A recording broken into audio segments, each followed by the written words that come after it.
My instructor early on in our training would give us some copies of training points and different types of things he'd written down. And oftentimes he would have it completely translated from Mandarin, I believe.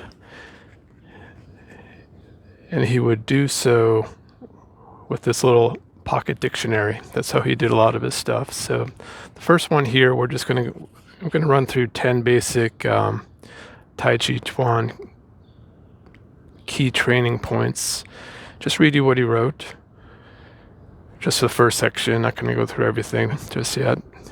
In performing Tai Chi Chuan, the body should be poised, naturally upright, relaxed, agile, and steady. The rules for Tai Chi Chuan competition provide standards for postures, the stance, as well as the positioning of the hand and feet, and movements of the torso, hands, feet, and sword that also can serve as key points for the general practice of Tai Chi Chuan. The first principle is to push the head up, be calm and natural. Keep the head and neck naturally straight to allow qi to rise to the top of the head. If we take that principle as you wrote it, natural, straight, and relaxed. So natural would mean not perfectly straight. To make the neck straight would mean that you pull your chin back excessively. If you do this for a prolonged period of time, we're talking months to years, you'll precipitate early onset of arthritis in your neck. So natural is a key term that's used in Tai Chi Chuan because movement should feel natural. Push the head up. Where do you push the head up from?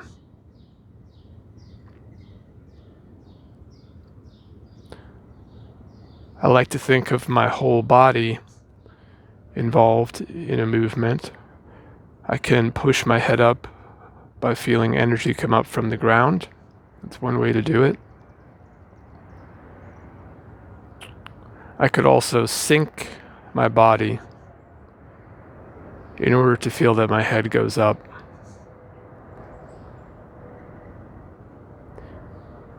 And the third way that you'll read frequently is to suspend the crown. If you suspend the crown, you're talking about from that point as if it's suspended by a strand of hair or a strand of silk.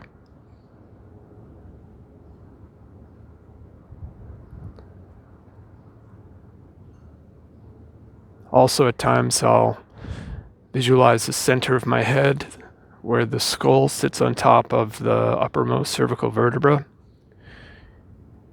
And I'll focus on moving that point upwards as the rest of my body sinks downwards.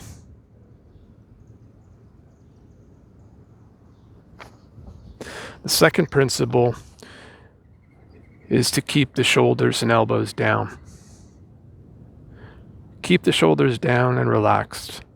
Don't shrug the shoulders, arch them, or stretch them back. When bending the elbows, bend them naturally.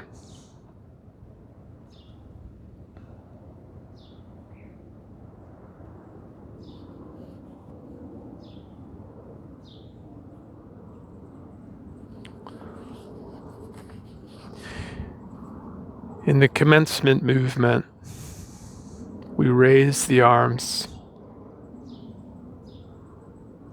and lower them.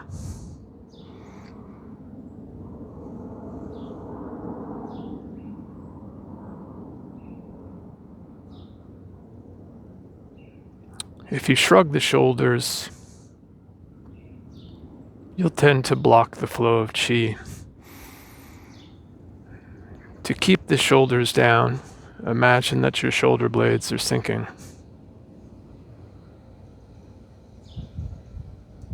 or that you're wearing a heavy lead cape, that you can sense the nice weight of the shoulders sinking. Bend the elbows to feel the weight of the elbows, and to feel that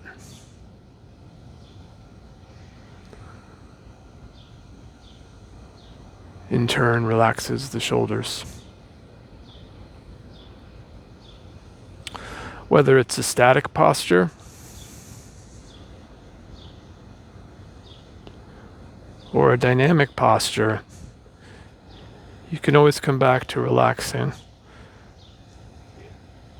the shoulders, keeping them down, and feeling the heavy weight in the elbows.